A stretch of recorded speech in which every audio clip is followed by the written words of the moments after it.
Bapak ridho nggak Bapak dibercandain seperti itu? Ridho, ikhlas, Ikhlas. Bapak udah maafin? ya. Sudah, alhamdulillah. Bapak makasih ya Pak ya, semoga derajatnya diangkat sama Allah ya Pak. Al-ula afuka li jahlil qaum etajawasuka an jahlihim wasatruka lahu. Memaafkan kesalahan orang lain. Wa'mur bil urfi wa'arid anil jahilin. Khudil afwa wa'mur bil urfi wa'arid anil jahilin. Maafkanlah, lakukan sesuatu yang baik atau perintahkan orang untuk melakukan kebaikan. Orang berbuat buruk kepada kita ini karena orang tersebut tidak tahu bahwa itu sebagai keburukan, bisa jadi, atau tidak tahu status kita itu siapa. Karena ketidaktahuannya akhirnya merendahkan, menghina dan lain sebagainya. Orang yang seperti itu jangan kemudian dimasukkan ke hati.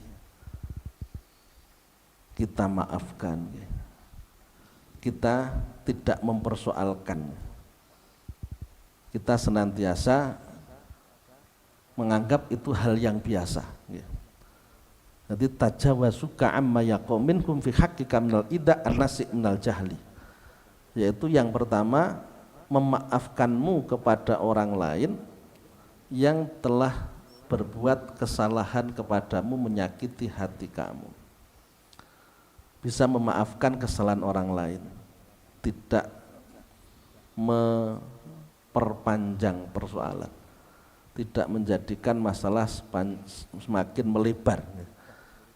Dia suka seperti itu. Orangnya itu legowoan, ngoten lho. Ora gampang loro atinan. Manusia itu kan makhluk khata' wa nisyan, tempat salah dan lupa. Makanya dalam tasawuf itu selalu ditekankan memandang diri sendiri dengan pandangan syariat, memandang orang lain dengan pandangan hakikat. Artinya kalau kita berbuat salah, kita anggap bahwa itu karena kelalaian kita. Tapi kalau orang lain berbuat salah, kita anggap karena Allah menggerakkan orang itu.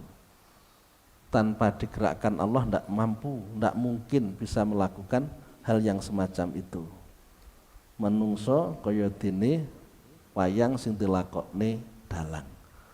Akhirnya kita memaklumi wis kene karo Gusti Allah dikersakne ngono. Lebih jauh lagi bisa jadi Allah menjadikan orang berbuat yang buruk kepada kita itu karena adanya kesalahan kita kepada Allah, dan itu sebagai balasan yang diberikan Allah pada kita. Dosaku apa ya? Wong kok melakukan seperti itu kepada saya. Saya harus memperbaikinya. Mungkin karena sholat saya yang masih bolong-bolong, karena masih sifat pelit saya, sifat sombong saya, dan lain sebagainya. Suka mencela orang saya sehingga terjadilah seperti ini. Dari kasus akhirnya kita mau mengoreksi diri kita. Positif seperti itu. Kalau kita merujuk pada yang disampaikan oleh para ulama, wasiatnya para ulama kepada ulama yang lain, yang selalu dinasihatkan kepada yang lainnya, diantaranya adalah man aslaha ma bainahu wa bainallah aslahallahu ma bainahu wa bainan nas. Barang siapa yang hubungannya baik dengan Allah, maka Allah akan menjadikan hubungannya baik dengan manusia. Barang siapa yang dicintai Allah, Allah akan menjadikan orang cinta kepadanya. Kok kita dibenci orang? Karena kita dibenci oleh Allah. Berarti ada hal yang buruk yang harus kita perbaiki. Akhirnya kan positif. Dibenci orang, dimusuhi orang, disakiti orang, bukan menambah dosa, justru menjadikan pahala, karena menjadikan kita dekat dengan Allah. Kita anggap bukan masalah, justru kita anggap sebagai nikmat. Asaniyah man uka antajhala alaihim ya antaqa'a fi irdi ahadin minhum bi antu'diyahu.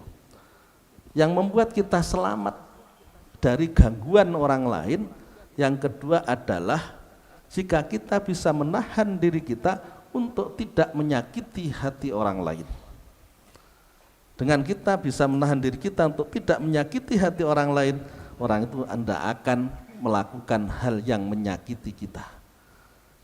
Wong urip niku ngunduh waing penggawe. Apa yang kita lakukan itulah yang akan kita panen. Kalau kita suka baik sama orang, ya orang baik sama kita. Tapi kalau kita tidak baik sama orang, ya jangan orang baik sama kita.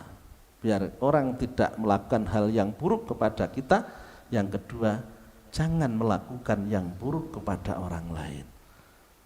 Agama memerintahkan kita untuk selalu berbuat baik kepada orang.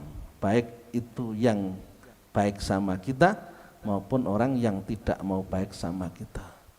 Wattabi'il hasanata wattabi'is sayyi'atal hasanata tamhuha.